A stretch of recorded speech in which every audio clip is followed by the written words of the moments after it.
Hi, this is Anil. I was fortunate to be the All India Rank 1 holder in RBI exam back in 2018. Now, I'm absolutely thrilled to be part of Olive Board as a super mentor for their RBI Grade B programs. If you are aspiring to crack this exam in 2024, I will be available as a super mentor to discuss one-on-one with you, share strategy lessons, draw lessons from my preparation and set you up for success. Click the link below to check out the details. See you on Olive Board soon. Hello everyone, welcome back to Olive Board. I am Pooja and today we are going to discuss a very important and interesting topic which is 15th Finance Commission and 15th Finance Commission की recommendation अभी हमारी country में applicable है। तो क्या थी इनकी recommendation, किस तरीके से इन्होंने स्टेट एंड सेंट्रल गवर्नमेंट के बीच में सोर्सेज या रिसोर्सेज को अलोकेट किया था एंड रिसेंटली न्यूज में क्यों है, सारी बातों को एक एक करके हम डिस्कस करने वाले हैं। तो काफी यूजफुल आपका ये वीडियो रहने वाला है आने वाले एग्जाम के लिए एंड कुछ हाइलाइट्स हम डिस्कस करेंगे about the 16th finance commission, क्योंकि 16th फाइनेंस कमीशन की अभी रिपोर्ट नहीं आई है और ना ही इनकी रिकमेंडेशन अभी हमारी कंट्री में एप्लीकेबल है। दैट्स वाई अभी हमें जो भी बातें डिस्कस करनी है वो 15th फाइनेंस कमीशन और उनकी रिकमेंडेशन पे ही हमें डिस्कशन करना है कि क्या रिकमेंडेशन इन्होंने दिया था। तो सारी बातों को एक एक करके हम डिस्कस करेंगे, बट स्टार्टिंग करते हैं सम इंपॉर्टेंट क्वेश्चन के साथ कि पर्टिकुलर टॉपिक से कैसे क्वेश्चन एग्जाम में पूछे जा सकते हैं। ओके, तो पहले हम कुछ क्वेश्चंस को देखते हैं और फिर एक एक करके सारे रिकमेंडेशन को देखेंगे। यहाँ पे मैंने टाइटल देकर रखा हुआ है expected question may be possible. Okay, the term of the 15th finance commission was extended for the 2 year recently. It is recommendation will be applicable for the 6 year and not the conventional 5 year period. तो generally जो आपका finance commission form किया जाता है उनकी recommendation हमारी country में for the period of 5 year applicable होती है, बट यहाँ पे बीच में हमारी कंट्री में या पूरे वर्ल्ड में एक सिनेरियो था विच इज कोविड। तो कोविड के कारण फॉर द फर्स्ट टाइम आप देखेंगे कि यहाँ पर इनकी जो रिकमेंडेशन है वो हमारी कंट्री में 6 year के लिए एप्लीकेबल है। और इन्होंने मतलब हमारा जो 15 नंबर का फाइनेंस कमीशन है, तो 15 फाइनेंस कमीशन ने 2 बार रिपोर्ट को सबमिट किया था, 2 times रिपोर्ट को सबमिट किया था, जिसके 2 इंपॉर्टेंट रीजन है। फर्स्ट रीजन है कि कोविड-19 का आना एंड सेकेंड रीजन है यहाँ पर आपको पता है कि जो हमारा Jammu and Kashmir reorganisation act 2019 pass हुआ था एंड जम्मू एंड कश्मीर एक स्टेट हुआ करता था और स्टेट को हमने क्या कर दिया, यूनियन टेरिटरी में कन्वर्ट कर दिया। और यू नो दैट कि जो यूनियन टेरिटरी होती है वो सेंट्रल गवर्नमेंट उसमें एडमिनिस्ट्रेशन करती है, ठीक है। तो पहले इन्होंने कहा था, मतलब जो आपका 15th फाइनेंस कमीशन है, पहले इन्होंने रिकमेंडेशन दिया कि यहाँ पर जो हम टैक्सेस का डिस्ट्रीब्यूशन करेंगे या जो फंड का डिस्ट्रीब्यूशन करेंगे between the central government and state government वो आपका 42% होगा। मीन्स अगर यहाँ पे सेंट्रल गवर्नमेंट ने 100 रुपीज टैक्स को कलेक्ट किया है by the different forms like direct taxes या जीएसटी, इनकम टैक्स, कुछ भी टैक्स आपने जो कलेक्ट किए हैं, फॉर एग्जाम्पल 100 रुपीज का आपने कलेक्ट किया है तो 42 रुपीज किसको दिया जाएगा, स्टेट गवर्नमेंट को दिया जाएगा एंड रिमेनिंग फंड जो है वो सेंट्रल गवर्नमेंट यूटिलाइज करेगी। पहले इन्होंने ये रिकमेंडेशन दिया था, बट उसके बाद 2019 में क्या हुआ, 2019 में जम्मू एंड कश्मीर जो स्टेट था वो यूनियन टेरिटरी बन गया, मतलब ये सेंट्रल के कंट्रोल में आ गया। तो यहाँ पर इन्होंने 1% रिड्यूस कर दिया, मतलब फाइनल जो रिकमेंडेशन हमारी कंट्री में एप्लीकेबल हुई है वो 41% की रिकमेंडेशन एप्लीकेबल हुई है। ओके, तो अभी हमारी कंट्री में जो सेंट्रल और स्टेट के बीच में टैक्सेस का जो डिस्ट्रीब्यूशन है वो 41% है। जो टोटल टैक्स होते हैं 41% स्टेट गवर्नमेंट को जाता है और रिमेनिंग जो पोर्शन है वो सेंट्रल गवर्नमेंट यूटिलाइज करती है for different infrastructure and different schemes के लिए। Is that clear? तो ये आपको एक छोटा सा बैकग्राउंड है, आई होप आपको क्लियर हो गया होगा। तो यहाँ पर सेकेंड स्टेटमेंट बिल्कुल करेक्ट है, सेकेंड स्टेटमेंट बिल्कुल यहाँ पर करेक्ट आपको देखने को मिल जाएगा। Option number 2 is the right answer. Okay, यहाँ पर आप देख सकते हैं the union cabinet in November 2019 approved the extension of the term of 15th finance commission which had to be submit 2 reports। तो इन्होंने 2 reports को सबमिट किया था 11 मंथ। यहाँ पे क्वेश्चन में मेंशन था कि 2 years के लिए एक्सटेंशन हुआ है, बट ऐसा नहीं था, ओनली 11 मंथ के लिए यहाँ पर आपको एक्सटेंशन देखने को मिलेगा हमारे 15th फाइनेंस कमीशन में। The term was extended till October 30, 2020, 11 month। The first report for the financial year 2020 and 21 was submitted on the January 30, 2020। तो इन्होंने 2 रिपोर्ट्स को सबमिट किया है। फर्स्ट जो रिपोर्ट सबमिट की है वो January 30, 2020 में की है before the union budget, and the second report को इन्होंने सबमिट किया था for the period of 21 to 26 ठीक है, और 9 नवंबर 2020 में इन्होंने सेकेंड रिपोर्ट को सबमिट किया हुआ है। ओके, तो 15 फाइनेंस कमीशन की जो रिकमेंडेशन है वो इसलिए एप्लीकेबल हो गई है 6 ईयर के लिए, क्योंकि कन्वेंशनली अगर आप देखो तो जो फाइनेंस कमीशन होता है उनकी रिकमेंडेशन 5 ईयर के लिए एप्लीकेबल होती है। इन्होंने 2 रिपोर्ट दी थी, तो एक है आपका 2020 to 21 रिपोर्ट एंड सेकेंड जो 21 to 26 की रिपोर्ट है, जो अभी हमारी कंट्री में रिकमेंडेशन एप्लीकेबल है। डन। चलो नेक्स्ट क्वेश्चन क्या है, यहाँ पे सब इंपॉर्टेंट पॉइंट्स हैं जो आपको याद रखने चाहिए। कौन कौन से पॉइंट्स है कि जो फाइनेंस कमीशन है, तो फर्स्ट फाइनेंस कमीशन का फॉर्मेशन इन 1951 में हुआ था एंड फर्स्ट फाइनेंस कमीशन कौन थे, तो फर्स्ट फाइनेंस कमिश्नर थे केसी न्योगी। 14th फाइनेंस कमीशन आप देखेंगे YV रेड्डी थे एंड 15th फाइनेंस कमीशन आप देख सकते हैं NK सिंह, जिनका पूरा नाम नंद किशोर सिंह है। एंड जो भी 16th फाइनेंस कमीशन अपॉइंट किया गया है, अरविंद पनगड़िया आपको इसके चेयरमैन देखने को मिलेंगे। तो you have to remember first, 14, 15 and 16 finance commission. Done. चलो नेक्स्ट क्वेश्चन देख लेते हैं फिर हम। With respect to the finance commission, consider the following statement. You have to two statement and you have to identify the incorrect one. Okay. The finance commission is a statutory body and recommendation made by the finance commission are only advisory in nature. तो first thing is that कि जो finance commission है इसके बारे में mention है हमारे article 280 में, मींस हमारे कॉन्स्टिट्यूशन के आर्टिकल नंबर 280 में मेंशन है अबाउट द फाइनेंस कमीशन। तो कोई भी ऑर्गेनाइजेशन जो कि कॉन्स्टिट्यूशन में मेंशन होती है, for example election commission of India mention है आर्टिकल नंबर 324 में। तो कोई भी ऑर्गेनाइजेशन जो कि हमारे कॉन्स्टिट्यूशन के किसी पर्टिकुलर आर्टिकल में मेंशन होती है तो वो आपकी कॉन्स्टिट्यूशनल बॉडी होती है। तो यहाँ पर आपका जो फाइनेंस कमीशन होगा वो एक कॉन्स्टिट्यूशनल बॉडी है, ना कि स्टैच्यूटरी बॉडी। स्टैच्यूटरी बॉडी का क्या मतलब होता है? स्टैच्यूटरी बॉडी वो होती है जो किसी एक्ट को पास करके बनाई गई हो। फॉर एग्जांपल अगर हम बात करते हैं सेबी, तो सेबी एक्ट 1992 में आया था, जिसके बाद सेबी का फॉर्मेशन हुआ था। आरबीआई एक्ट 1934 में आया था, जिसके बाद आरबीआई का फॉर्मेशन हुआ था। तो अगर आपकी पार्लियामेंट ने या किसी ऑर्गेनाइजेशन ने किसी एक एक्ट को पास किया है और एक्ट का पास होने के बाद उस ऑर्गेनाइजेशन का फॉर्मेशन हुआ है, तो वो आपकी स्टैच्यूटरी बॉडी होती है। तो पहला स्टेटमेंट तो गलत है, because finance commission statutory body नहीं है, एक कॉन्स्टिट्यूशनल बॉडी है। फिर जो फाइनेंस कमीशन की रिकमेंडेशन दी जाती है, फाइनेंस कमीशन अपनी रिपोर्ट को सबमिट करता है प्रेसिडेंट ऑफ इंडिया को, और इनकी जो रिकमेंडेशन होती है वो एडवाइजरी इन नेचर होती है, मींस बाइंडिंग नेचर नहीं है। ऐसा नहीं है कि इन्होंने बोल दिया कि 41% आपको फंड रिलीज करना है, स्टेट गवर्नमेंट को देना है, तो यहाँ पे इनकी बातों को मानना कंपल्शन नहीं है, ये केवल एडवाइजरी इन नेचर की होती है। तो ऑप्शन नंबर 2 बिल्कुल करेक्ट है एंड फर्स्ट आपका इनकरेक्ट है। क्लियर हो गया? आसान था ये question. Done. Next, as per the recommendation, the state share in the divisible pool of the taxes for FY 2020-21 should be reduced from the 42 to the blank. यहाँ पर जैसे कि मैंने कहा कि इन्होंने जो पहली अपनी रिपोर्ट सबमिट की थी, इन्होंने कहा था कि जो आपका डिविजिबल पूल है, डिविजिबल पूल का क्या मतलब होता है? आपका जो टोटल फंड है, जो भी सारे टैक्सेस सेंट्रल गवर्नमेंट ने कलेक्ट किए हैं, उसे हमने नाम दिया है डिविजिबल पूल। और इसी डिविजिबल पूल का जो डिस्ट्रीब्यूशन होता है वो central government and state government के बीच में होता है। करेक्ट? तो यहाँ पर पहले कहा था कि 42% देंगे, बट यहाँ पे यूनियन टेरिटरी बन गया जम्मू एंड कश्मीर, तो इसलिए इस अमाउंट को रिड्यूस कर दिया गया 1% और ये हो गया 41%। तो ऑप्शन क्या हो जाएगा? Option number A is the right answer.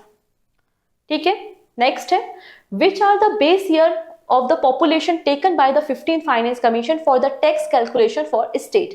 अब यहाँ पे जो डिस्ट्रीब्यूशन होता है टैक्सेस का, जैसे कि इन्होंने कहा कि आपको 41% आपके टोटल फंड का, आपके डिविजिबल पूल का 41% स्टेट गवर्नमेंट को देना है। बट यहाँ पे स्टेट को कितना फंड मिलेगा? जैसे कि हम देखते हैं ना, recently 1.35 lakh crore rupees 1.35 lakh crore rupees central government ने स्टेट गवर्नमेंट्स को दिया है एंड मैक्सिमम अमाउंट रिसीव हुआ है उत्तर प्रदेश को, which is approximately 25,000 crore rupees. ये आपका करंट अफेयर्स में हमने डिस्कस किया था। तो किसी स्टेट को कितना फंड दिया जाएगा ये डिपेंड करता है काफी सारे पैरामीटर्स में, जिनमें से एक होता है पॉपुलेशन। ऑब्वियसली बात है, जिस स्टेट की पॉपुलेशन होगी उनको ज्यादा फंड की रिक्वायरमेंट होगी, राइट? तो उत्तर प्रदेश जैसे बड़े जो राज्य है जहाँ पे पॉपुलेशन ज्यादा है, वहां पे फंड ज्यादा दिया जाता है। अब यहाँ पे पॉपुलेशन आपने कैसे कैलकुलेट की है? मतलब आपकी जो सेंसस होती है, आपने कौन सी सेंसस का डेटा यूज करके इस पॉपुलेशन को आइडेंटिफाई किया है? तो आंसर हो जाएगा 2011 की census. You have to remember कि जो 14th फाइनेंस कमीशन था, तो 14th फाइनेंस कमीशन की जो रिकमेंडेशन थी उसमें उन्होंने 1971 की पॉपुलेशन को कंसिडर किया था, बट यहाँ पे जो 15th फाइनेंस कमीशन है उन्होंने 2011 की पॉपुलेशन को कंसिडर किया है फॉर द टैक्स डिस्ट्रीब्यूशन। तो ये बेसिक डिफरेंस है between the 14th and 15th finance commission. तो ये भी एक इंपॉर्टेंट पॉइंट है, इसको भी आप याद रख सकते हैं। तो आंसर क्या हो जाएगा? Option number C. ठीक है, तो 15th finance commission has considered the 2011 population along with the forest cover, tax efforts, area of the state and the demographic performance। तो ये कुछ पैरामीटर्स होते हैं जिसके अकॉर्डिंगली डिविजिबल पूल शेयर किया जाता है विद स्टेट। डन। तो ऐसे कुछ क्वेश्चन एग्जाम में फ्रेम किए जा सकते हैं। तो एक छोटा सा आपको डेमो दिया है कि हाँ, हमको इस तरीके से इस पर्टिकुलर फाइनेंस कमीशन को स्टडी करना है। तो आई थिंक आपको समझ में आ गया होगा कि बेसिकली आज हम पढ़ना क्या चाहते हैं, हमारा यहाँ पे क्या रूल्स रहेंगे या क्या हमारी यहाँ पे लाइन रहेगी एक या रोड मैप रहेगा जो हमें डिस्कस करना है, right? And this is your question of the day and you have to answer this on the comment section only. Okay, which of the following is or are not correct या not recommended in the 15th finance commission report. अभी हम 15th finance commission की recommendation को discuss करेंगे। आपको बताना है इनमें से कौन सी रिकमेंडेशन है जो 15th फाइनेंस कमीशन ने नहीं दी है। ओके, फर्स्ट है grants to state are divided into panchayat and municipal bodies. Next है performance based grant and the sector specific grants, setting up of the district disaster management fund and the setting up of the state disaster management fund। तो पहला statement कहता है कि finance commission ने कहा है कि हम स्टेट को जो भी ग्रांट देंगे वो आप पंचायतों और म्युनिसिपल कॉर्पोरेशन या म्युनिसिपल बॉडीज में डिस्ट्रीब्यूट करोगे। सेकेंड, यहाँ पे परफॉर्मेंस बेस्ड अलग अलग सेक्टर जैसे कि हेल्थ एंड अदर सेक्टर में आपको ग्रांट प्रोवाइड किया जाएगा। फिर यहाँ पे डिस्ट्रिक्ट डिजास्टर मैनेजमेंट फंड को सेटअप करने की बात की है और स्टेट डिजास्टर मैनेजमेंट फंड को सेटअप करने की बात की है। कौन से स्टेटमेंट यहाँ पे इनकरेक्ट है, मतलब रिकमेंडेशन नहीं है? आपको सही आंसर कमेंट सेक्शन में देना है। हो सकता है बहुत से स्टूडेंट हो जो first time 15th finance commission की रिकमेंडेशन या उनकी रिपोर्ट्स को स्टडी कर रहे हो और हो सकता है उनको आंसर नहीं पता है, तो कोई भी टेंशन वाली बात नहीं है। वीडियो को आप एंड तक देखिए और एंड तक देखने पर आपको ये सारी रिकमेंडेशन पता चल जाएंगी कि कौन सी रिकमेंडेशन दी है 15th फाइनेंस कमीशन ने और कौन सी रिकमेंडेशन नहीं है 15th फाइनेंस कमीशन की। Is that clear? चलिए अब हम यहाँ पे रिपोर्ट को डिस्कस करना स्टार्ट करते हैं। डिस्कशन से पहले एक छोटी सी और अपडेट है about the SEBI grade A crash course के बारे में। आप सभी को पता है कि सेबी की एग्जामिनेशन डेट आउट हो चुकी है, नोटिफिकेशन आउट हो चुका है, फॉर्म फिलिंग स्टार्ट हो चुकी है। तो ऑब्वियस सी बात है हमें यहाँ पे तैयारी को और बूस्ट करना होगा। सो हमने आप लोगों के लिए क्रैश कोर्स लॉन्च किया है for phase 1 and phase 2 preparation, जिसमें आपको लाइव क्लासेस देखने को मिल जाएंगी सारे सब्जेक्ट्स की। इसके अलावा इसमें जो हमारा करेंट अफेयर्स का कैप्सूल है वो भी इंटीग्रेट किया गया है और आपको इसमें मॉक टेस्ट भी देखने को मिलेंगे 50+। तो आप इस कोर्स को परचेज कर सकते हैं, इस कोर्स में इनरोल कर सकते हैं using the olive board application. Simply play store से आप ऑलिव बोर्ड के एप्लीकेशन को डाउनलोड कर सकते हैं। अब यहाँ पे छोटी सी बात और कर देते हैं अबाउट द पीडीएफ। तो ये जो हमारा 15th फाइनेंस कमीशन की रिपोर्ट हम या रिकमेंडेशन हम डिस्कस कर रहे हैं, इसकी पीडीएफ आपको केवल और केवल ऑलिव बोर्ड के एप्लीकेशन पे मिलेगी। ऑलिव बोर्ड के एप्लीकेशन में जो आपका यूट्यूब पीडीएफ बंडल कोर्स है उसमें इस क्लास की पीडीएफ को अपलोड कर दिया जाएगा, तो आप वहां से इजिली डाउनलोड कर सकते हैं और रिकमेंडेशन को पढ़ सकते हैं। सो स्टार्ट करते हैं विथ बेसिक कि क्या है फाइनेंस कमीशन, कैसे फॉर्म हुआ, क्यों फॉर्म हुआ, और फिर इनकी रिकमेंडेशन को हम डिस्कस करेंगे। Okay, the finance commission is the constitutional body that determine the method and formula for distributing the tax between the central and state government। तो इनका प्राइमरी फंक्शन क्या है? इनका प्राइमरी फंक्शन है कि किस तरीके से हम टैक्स को डिस्ट्रीब्यूट करेंगे between the central government and state government and among the state as per the constitutional arrangement and the present requirement. अब यहाँ पर दो तरीके से डिस्ट्रीब्यूशन होता है, एक हॉरिजॉन्टल डिस्ट्रीब्यूशन है और एक आपका वर्टिकल डिस्ट्रीब्यूशन है, उसको हम पढ़ेंगे। तो किस तरीके से आपको टैक्स डिस्ट्रीब्यूट करना है between central and state government, और जो आपका स्टेट गवर्नमेंट का फंड है या पूल है तो डिफरेंट स्टेट्स के बीच में कैसे इस फंड को रिलीज करना है या डिस्ट्रीब्यूट करना है, ये सारा डिसीजन कौन करता है? 15th या आपका जो फाइनेंस कमीशन है वो करता है। ठीक है, Under the Article 280 of the Constitution, the President of India is required to constitute a Finance Commission at an interval of 5 years or earlier.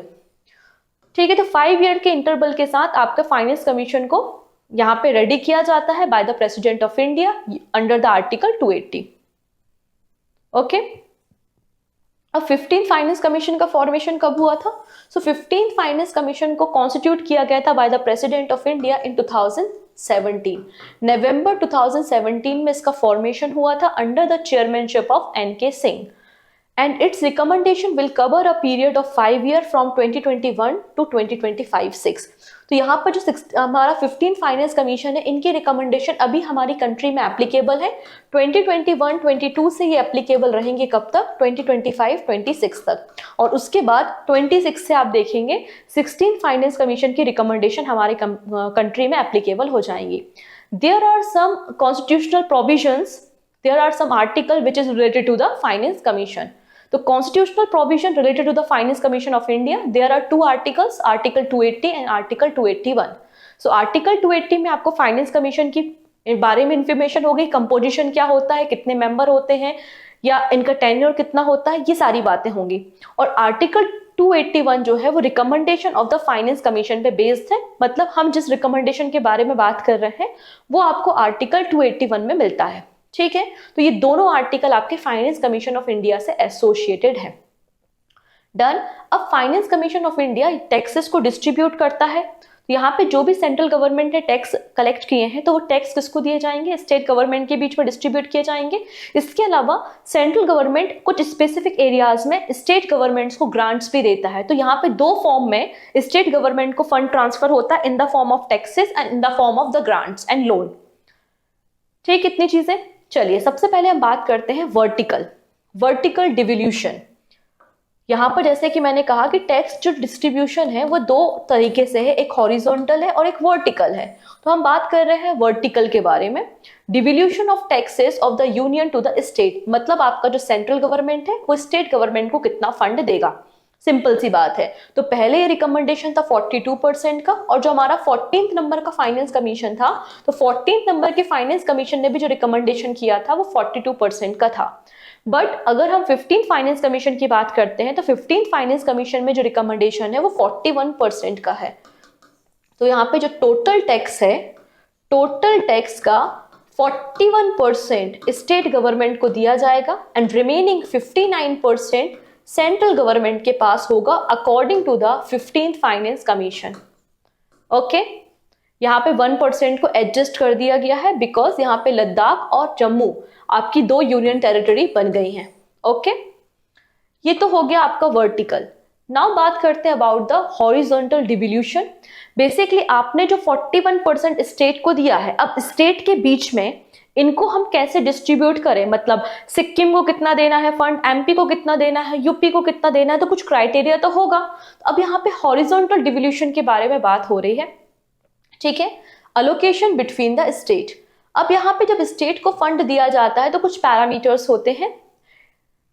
12.5% weightage to the demographic performance, 45% to the income, 15% to each to population in area, 10% to the forest and ecology and 2.5% tax and the fiscal efforts. एक एक करके हम समझेंगे कि आखिरकार ये parameters क्या हैं. फर्स्ट है इनकम डिस्टेंस. इनकम डिस्टेंस का जो वेटेज है वो 45 है. तो आप यहाँ पे सोच रहे होंगे कि ये इनकम डिस्टेंस क्या होता है जिसका वेटेज 45 है आपका, जो कि सबसे ज्यादा है. तो सबसे पहले हम बात करेंगे अबाउट द इनकम डिस्टेंस. हम एक टर्म डिस्कस करते हैं which is GDP, gross domestic product. Entire country के अंदर जो भी गुड्स एंड सर्विसेज को प्रोड्यूस किया जाता है वो आपका जीडीपी का पार्ट होता है. Similar in the terms of state, तो स्टेट के अंदर जो भी गुड्स एंड सर्विसेज प्रोड्यूस हो रही हैं उसको हम क्या बोलते हैं? Gross state domestic product, means GSDP के नाम से जानते हैं. इसे हम क्या बोलते हैं? ग्रॉस स्टेट डोमेस्टिक प्रोडक्ट के नाम से जानते हैं. ओके, नाउ बात करते हैं about the per capita income. Per capita income, कोई भी इंडिविजुअल कितना मनी अर्न करता है वो उस पर्टिकुलर पर्सन की पर कैपिटा इनकम होती है. पर कैपिटा इनकम कैसे निकालते हो? आपकी कंट्री का जो टोटल जीडीपी है और आपकी जो टोटल पॉपुलेशन है उसको आप डिवाइड कर दीजिए, जीडीपी और पॉपुलेशन को डिवाइड कर दीजिए, तो आपका पर कैपिटा इनकम आ जाएगा। ये तो कंट्री लेवल पे बात हो गई। Similar in the state level, तो स्टेट की जो पॉपुलेशन है, स्टेट की पॉपुलेशन और स्टेट की जो आपकी डोमेस्टिक प्रोडक्ट है, ग्रॉस डोमेस्टिक प्रोडक्ट, इन दोनों को अगर आप डिवाइड करते हो तो आपको क्या मिलता है? पर कैपिटा इनकम मिलता है। ठीक है, अगर कोई कंट्री है जहां पे पॉपुलेशन ज्यादा है और उस कंट्री का मतलब कोई स्टेट है जिसका पॉपुलेशन ज्यादा है और आपकी जीडीपी कम है, मतलब आपका जो लोअर पर कैपिटा इनकम है, तो किसी स्टेट का अगर lower per capita income lower है तो उसको ज्यादा शेयर मिलेगा, जिसका वेटेज 45% है। इसको हम इनकम डिस्टेंस कहते हैं। अब इनकम डिस्टेंस कैसे कैलकुलेट किया तो देखेंगे, यहाँ पर हर एक स्टेट का जो जीडीपी या पर कैपिटा इनकम होगा अलग होगा। हो सकता है महाराष्ट्र में अलग हो, यूपी में अलग है, एमपी में अलग है। तो जो मैक्सिमम वाला होगा, कोई एक स्टेट होगा जिसमें सबसे ज्यादा पर कैपिटा इनकम होगा, उसको हम रेफरेंस या बेस मान लेंगे और उससे हम कंपेयर करेंगे। फॉर एग्जांपल कि महाराष्ट्र में पर कैपिटा इनकम 1000 है फॉर एग्जांपल, और यूपी में हम मान लेते हैं कि 800 है, तो मैक्सिमम किसका है? महाराष्ट्र का है। तो यहाँ पे जो 200 का क्या हो गया? आपका डिफरेंस हो गया। इसको हम क्या कहेंगे? इनकम डिस्टेंस कहेंगे। इसको ही क्या कहेंगे? Income distance. तो जिसका इनकम डिस्टेंस ज्यादा होगा, मतलब पर कैपिटा इनकम जिसका लोअर है, उसको ज्यादा फंड रिलीज किया जाएगा as per the 15th finance commission. और यहाँ पे उसका वेटेज कितना है? तो यू कैन सी 45% आपको वेटेज देखने को मिल जाएगा। नेक्स्ट है पॉपुलेशन। 2011 की सेंसस या 2011 की काउंटिंग को यहाँ पर लिया गया है और इसका वेटेज है 15%। जिसकी पॉपुलेशन ज्यादा उसको ज्यादा फंड दिया जाएगा। Okay, done. नेक्स्ट है डेमोग्राफिक परफॉर्मेंस। इसका वेटेज है 12.5। स्टेट का एरिया जिसका साइज बड़ा होगा, जिस स्टेट का साइज बड़ा होगा उसको ज्यादा फंड दिया जाएगा, 15। फॉरेस्ट एंड इकोलॉजी, मतलब किसी भी स्टेट में डेंस फॉरेस्ट कवर कितना है, उसका वेटेज आपको 10 देखने को मिलेगा। एंड आपका टैक्स एंड फिजिकल एफर्ट्स, तो आपने टैक्स को कलेक्ट करने में क्या कंट्रीब्यूट किया है, क्या एफर्ट्स लगाए हैं, क्या आपने कोई अवेयरनेस कैंपेन को रन किया था, लोगों को इनकरेज किया था कि आपको टैक्स को सबमिट करना चाहिए। एंड पर्टिकुलर स्टेट का भी तो फिजिकल डेफिसिट होता है, राइट? तो यहाँ पे जो फिजिकल डेफिसिट है और यहाँ पे टैक्स कलेक्ट करने में आपने जो एफर्ट्स लगाए हैं उसका वेटेज है 2.5%। तो इस तरीके से आपको वेटेज देखने को मिलेगा और उसके अकॉर्डिंगली स्टेट के बीच में आपको फंड का डिस्ट्रीब्यूशन देखने को मिलता है। डन इतनी चीजें। डेमोग्राफिक परफॉर्मेंस के बारे में यहाँ पे मेंशन किया गया है, 2011 की सेंसस को यहाँ पे कवर किया गया है। इसके अलावा फर्टिलिटी रेट भी फोकस करता है। अगर किसी स्टेट का टीएफआर ज्यादा है, मतलब टोटल फर्टिलिटी रेट ज्यादा है, इसका ये मतलब है कि आपने सही तरीके से पॉलिसीज को इंप्लीमेंट नहीं किया, क्योंकि हमने आपको कहा था कि आपको टीएफआर रिड्यूस करना है। अभी टोटल फर्टिलिटी रेट क्या होता है? ऑन एन एवरेज कोई भी फीमेल अपनी लाइफ में जितने बच्चों को जन्म देती है वो उसका टीएफआर होता है, ठीक है। और हमें टीएफआर को रिड्यूस करना है, 2.1 2.2 तक लेकर आना और उससे भी ज्यादा कम लेकर आना है। तो अगर आप अच्छी पॉलिसी बनाओगे, अगर आपका लोअर टीएफआर होगा तो हम आपको ज्यादा फंड देंगे, मतलब आपने अच्छा काम किया है, एक तरीके से आपका एक कह सकते हो एप्रिशिएशन हमने आपको दिया है। तो ये बात यहाँ पे कही गई है कि state with a lower fertility ratio will be scored higher on this criteria, और उसको ज्यादा फंड यहाँ पर दिया जाएगा, ठीक है। तो ये क्राइटेरिया हमने डिस्कस कर लिए। Now you can compare 14th Finance Commission and the 15th Finance Commission, ठीक है। आप देख सकते हैं यहाँ पे 14th फाइनेंस कमीशन में हमने जो पॉपुलेशन या सेंसस ली है वो 1971 की सेंसस है, but in 15th finance commission हमने जो सेंसस ली है वो 2011 की आपको सेंसस देखने को मिल जाएगी, ठीक है। अब 14th फाइनेंस कमीशन में जो इनकम डिस्टेंस था वो आपका 50% है, जबकि यहाँ पे जो वेटेज है वो आपको 45% देखने को मिल जाएगा, बिकॉज हमने एडिशनल यहाँ पर एड ऑन किया है डेमोग्राफिक परफॉर्मेंस, मतलब आपको टीएफआर को भी फोकस करना है 12.5%, ठीक है। अब यहाँ पर जो आपका 14th फाइनेंस कमीशन था, यहाँ पे हमने केवल इंक्लूड किए थे फॉरेस्ट कवर को। हमने क्या कवर किया था यहाँ पे? Forest cover. किसी स्टेट का फॉरेस्ट कवर क्या है, आपने प्लांटेशन कितना किया है, उसका वेटेज 7.5% था। But in 15th finance commission हमने यहाँ पे डेंस फॉरेस्ट को कवर किया है, एंड डेंस फॉरेस्ट का परसेंटेज आपको 10% मिल जाएगा, एरिया 15% आपको मिल जाएगा। यहाँ पे पॉपुलेशन का वेटेज ज्यादा था 27.5%, जबकि यहाँ पे पॉपुलेशन का वेटेज कम है विच इज 15%। ओके, तो ये बेसिक डिफरेंस आपको 14th and 15th finance commission में मिलता है। आप यहाँ पे और डिटेल में बेसिकली चेक कर सकते हो हर एक पैरामीटर को। इनकम डिस्टेंस, यहाँ पे तो पॉपुलेशन 1971 की है और ये पॉपुलेशन आपकी 2011 की है। एरिया तो सेम है, ये आपका फॉरेस्ट कवर है और ये आपका डेंस फॉरेस्ट कवर और इकोलॉजी है, डेमोग्राफिक परफॉर्मेंस और आपके टैक्स अफर्ट, तो टोटल यहाँ पे 100 आपका ये हो जाता है। ठीक है, तो आपने 14th and 15th finance commission में डिफरेंस देख लिया और बेसिक रिकमेंडेशन मतलब हॉरिजॉन्टल एंड वर्टिकल आप किस तरीके से डिवोल्यूशन करते हैं, किस तरीके से फंड अलॉट करते हैं, वो हमने सीख लिया है।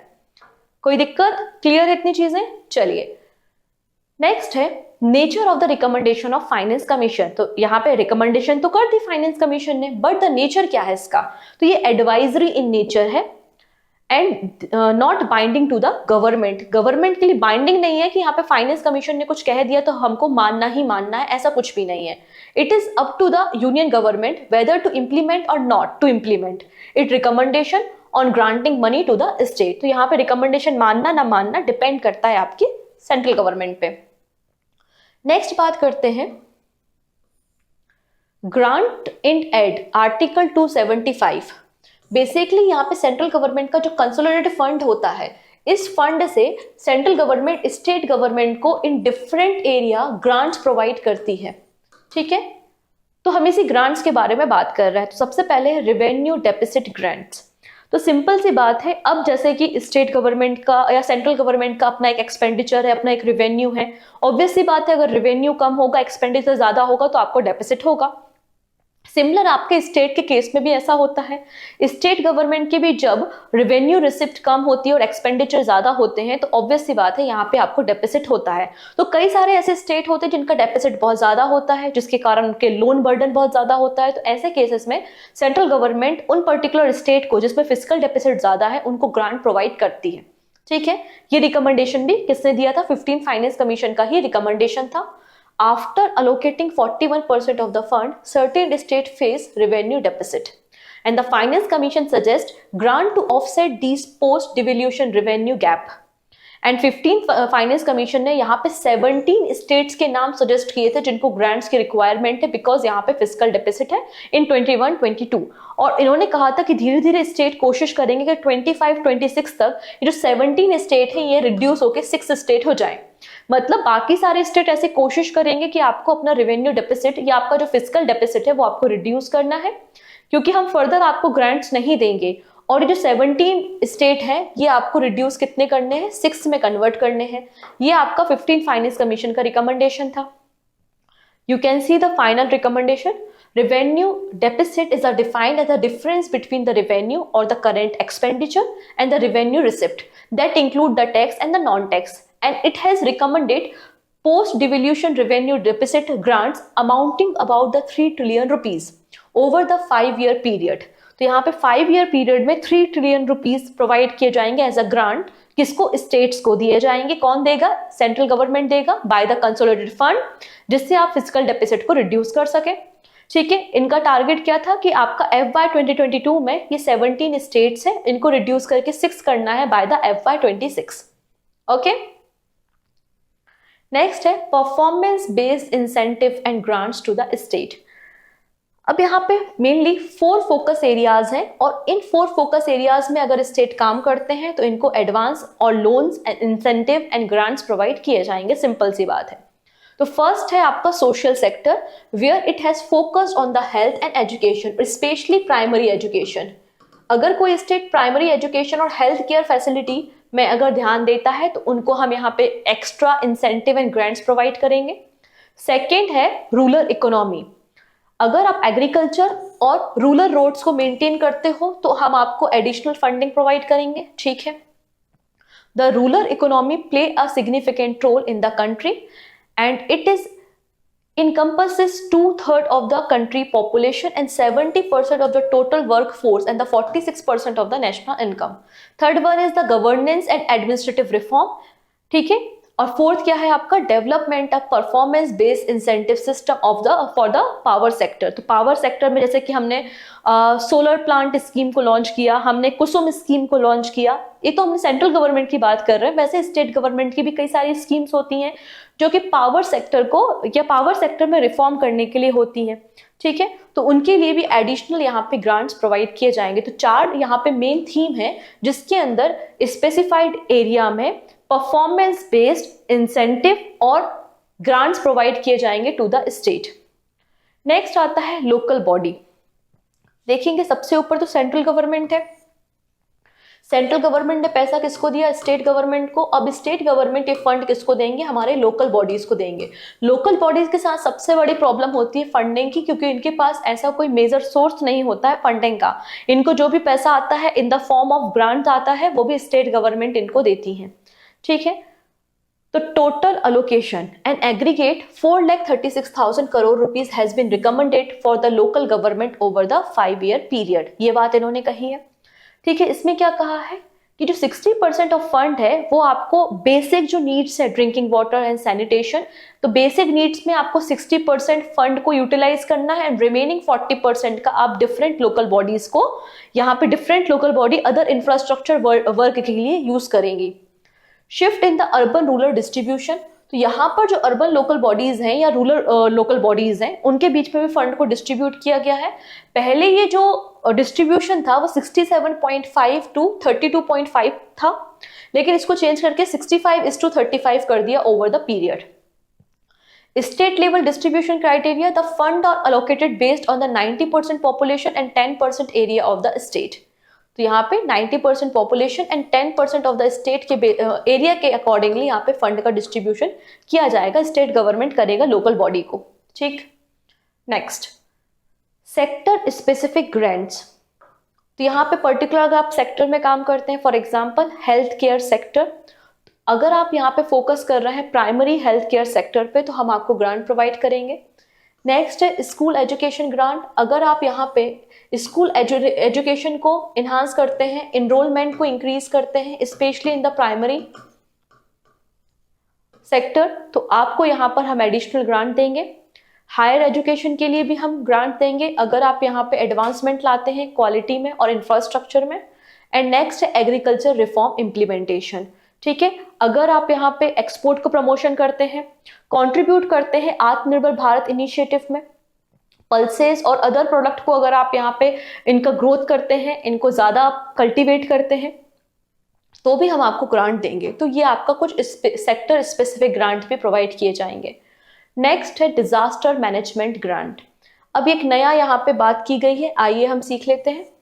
सेंट्रल स्टेट कंट्रीब्यूशन रेशियो, तो यहाँ पर जो डिजास्टर मैनेजमेंट ग्रांट्स हैं उसमें सेंट्रल और स्टेट गवर्नमेंट का कंट्रीब्यूशन होगा। इन नॉर्मल स्टेट ये कंट्रीब्यूशन 75:25 का होगा। 75% सेंट्रल गवर्नमेंट और 25% स्टेट गवर्नमेंट यहाँ पे कंट्रीब्यूट करेगी।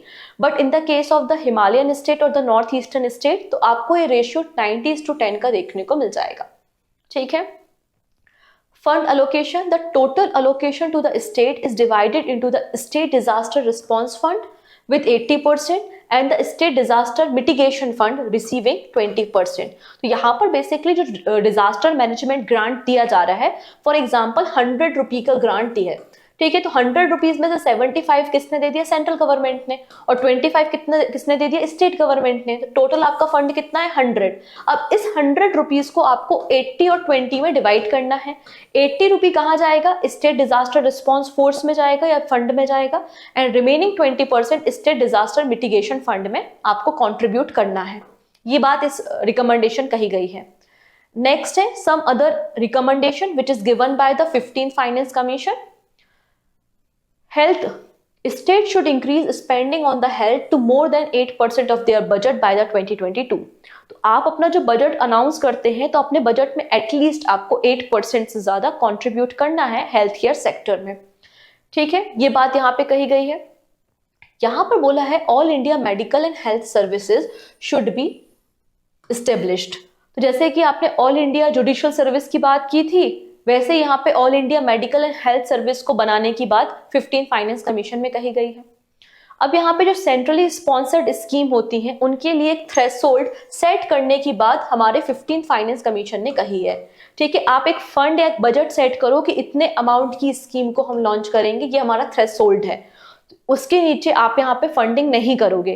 तो ये सेंट्रली स्पॉन्सर्ड स्कीम के लिए भी ये बात यहाँ पर कही गई है 15th फाइनेंस कमीशन में। ठीक है, नेक्स्ट है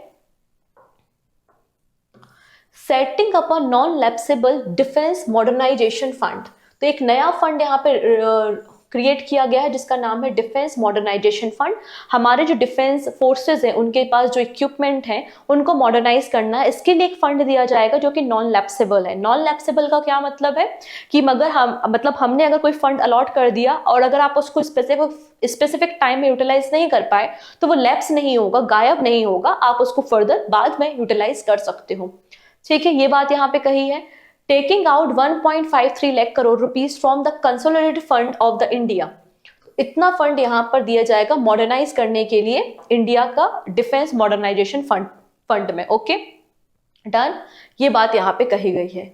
now you can see the 16 finance commission recommendation या 16 फाइनेंस कमीशन का फॉर्मेशन के बारे में बात की गई है। ये पीआईबी का डेटा है 31 जनवरी का। 16 फाइनेंस कमीशन का फॉर्मेशन कब हुआ है तो आप देखेंगे यहाँ पे 16 फाइनेंस कमीशन का फॉर्मेशन 31 दिसंबर 2023 को हुआ था और श्री अरविंद पनगरिया जो कि farmer vice chairman of the NITI Aayog हैं, वो चेयरमैन है 16 फाइनेंस कमीशन के। तो 16 फाइनेंस कमीशन में हो गए आपके एक चेयरमैन के अलावा हो गए आपके 4 मेंबर। टोटल कितने पर्सन होंगे? 5 मेंबर होंगे हमारे फाइनेंस कमीशन में। तो चेयरमैन तो हो चुके हैं आपके अरविंद पनगरिया, इसके अलावा जो आपके 4 मेंबर्स हैं उनके बारे में हम बात करते हैं। तो यहाँ पर सबसे पहले है Shri Ajay Narayan Jha, former member 15 finance commission and former secretary expenditure, ये फुल टाइम मेंबर अपॉइंट हुए हैं। फिर है आपका Annie George Mathew, former special secretary expenditure, ये भी फुल टाइम मेंबर है। फिर है doctor Soumya Kanti Ghosh, group chief economic adviser State Bank of India, ये आपकी पार्ट टाइम मेंबर है। फिर यहाँ पे डॉक्टर निरंजन राज्याध्यक्षा को एग्जीक्यूटिव डायरेक्टर है जो आर्था ग्लोबल के, इनको फुल टाइम मेंबर अपॉइंट किया गया था। तो 2 महीने तक, लगभग 2 मंथ तक एक मेंबर रहे, उसके बाद इन्होंने कहा कि नहीं, हमें रिस्पॉन्सिबिलिटी नहीं ले पाएंगे और इन्होंने फिर यहाँ से रेजिग्नेशन दे दिया। तो यहाँ पे नेक्स्ट जो पर्सन अपॉइंट हुए हैं वो हम नेक्स्ट स्लाइड में देखेंगे। अब अगर हम बात करते हैं इस 16 फाइनेंस कमीशन के बारे में, तो 16 फाइनेंस कमीशन को बोला गया है कि आप अपनी रिपोर्ट को प्रेजेंट करो, ठीक है, और आप नेक्स्ट 5 ईयर के लिए अपनी रिपोर्ट को, मतलब अपनी रिकमेंडेशन को तैयार करो, क्योंकि 2026 से 16 फाइनेंस कमीशन की रिकमेंडेशन को हमारी कंट्री में अप्लाई किया जाएगा। अब यहाँ पे 16 फाइनेंस कमीशन में, जैसा कि मैंने बोला कि आर्था ग्लोबल के जो एग्जीक्यूटिव डायरेक्टर थे निरंजन राज्याध्यक्षा, इन्होंने कहा कि हम यहाँ पे कमीशन को ज्वाइन नहीं कर सकते। इसके बाद मनोज पांडा को 16 फाइनेंस कमीशन का मेंबर अपॉइंट किया गया है। ओके, तो इस तरीके से एक चेयरमैन और 4 मेंबर आपको देखने को मिल गए हैं। डन इतनी चीजें, तो बस आज के लिए इतना ही। आई होप आपको सारा यहाँ पे कमीशन समझ में आया होगा, इनकी रिकमेंडेशन समझ में आई होंगी। डन इतनी चीजें, तो एक बार लिंक को शेयर कर देंगे अपने फ्रेंड्स के साथ। एंड पीडीएफ के लिए आप ऑलिव वोट के एप्लीकेशन को डाउनलोड कर लीजिएगा आपके प्ले स्टोर से। ओके, आज के लिए इतना ही, मिलते हैं नेक्स्ट वीडियो में। Take care and bye bye. Hi, this is Anil. I was fortunate to be the All India Rank 1 holder in RBI exam back in 2018. Now, I'm absolutely thrilled to be part of Olive Board as a super mentor for their RBI Grade B programs. If you are aspiring to crack this exam in 2024, I will be available as a super mentor to discuss one-on-one with you, share strategy lessons, draw lessons from my preparation and set you up for success. Click the link below to check out the details. See you on Olive Board soon.